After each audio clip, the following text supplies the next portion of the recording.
महज कुछ ही घंटों की बारिश ने पटना का बुरा हाल कर दिया है। तो हर तरफ पानी जल जमाव की स्थिति उत्पन्न हो गई है। लोग घर से बाहर तो ऐसे भी लॉकडाउन की वजह से नहीं निकल पा रहे थे, लेकिन हालात ऐसे हैं कि आप एक कदम चल भी नहीं सकते। और इसको लेकर अब कांग्रेस ने एक बार फिर से जोरदार प्रहार किया है सरकार पर।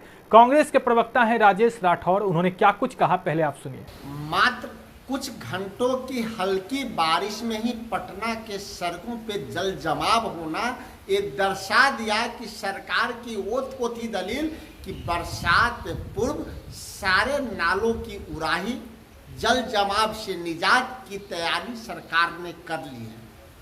अब तो मुझे लगता है कि अभी हल्की बारिश में जिस प्रकार से पटना में जल जमाव हो गया, अब फिर वो वक्त आ रहा है कि सुशील कुमार मोदी को किसी ऊंचे स्थान पे रखने की आवश्यकता है। क्योंकि पिछले बार सुशील कुमार मोदी जी अपने ही घर में डूब गए थे। अब तो बिहार सरकार के पास दो उप मुख्यमंत्री हैं। दोनों उप मुख्यमंत्री के लिए पहले ऊंची इमारत बनाएं या कोई ऊंची इमारत है वहां डाल दें ताकि वो डूबने से बचे। सरकार अपनी बेशर्मी को छोड़े, जनता को त्राहिमाम से बचाए। कोरोना की लड़ाई तो बिहार सरकार लड़ नहीं पाई और बरसों मौका मिलने के बाद पटना को भी डूबने से नहीं बचा पा रही है। मात्र कुछ घंटों की हल्की बारिश में ही पटना के सड़कों पे जल जमाव होना ये दर्शा दिया कि सरकार की ओत-पोती दलील कि बरसात पूर्व सारे नालों की उराही, जल जमाव से निजात की तैयारी सरकार ने कर ली है। अब तो मुझे लगता है कि अभी हल्की बारिश में जिस प्रकार से पटना में जल जमाव हो गया, अब फिर वो वक्त आ रहा है कि सुशील कुमार मोदी को किसी ऊंचे स्थान पे रखने की आवश्यकता है। क्योंकि पिछले बार सुशील कुमार मोदी जी अपने ही घर में डूब गए थे। अब तो बिहार सरकार के पास दो उप मुख्यमंत्री हैं। दोनों उप मुख्यमंत्री के लिए पहले ऊंची इमारत बनाएं या कोई ऊंची इमारत है वहां डाल दें ताकि वो डूबने से बचे।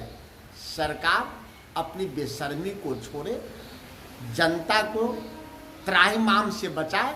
कोरोना की लड़ाई तो बिहार सरकार लड़ नहीं पाई और बरसों मौका मिलने के बाद पटना को भी डूबने से नहीं बचा पा रही है।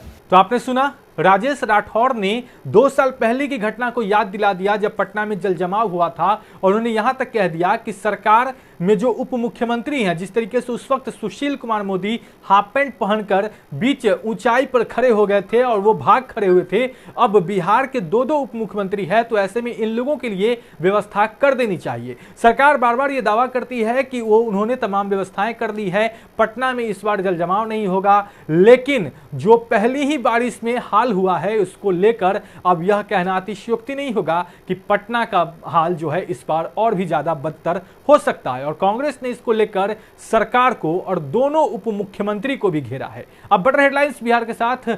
पटना में जल जमाव को लेकर जिस तरीके से अब कांग्रेस ने सवाल उठाया है, इसको लेकर सत्ता पक्ष से क्या कुछ प्रतिक्रिया आती है, तमाम अपडेट्स हेडलाइंस पे आप तक पहुंचा रहा है। अगर आपने अब तक हमारे चैनल को सब्सक्राइब नहीं किया तो जल्द सब्सक्राइब कर ले। धन्यवाद।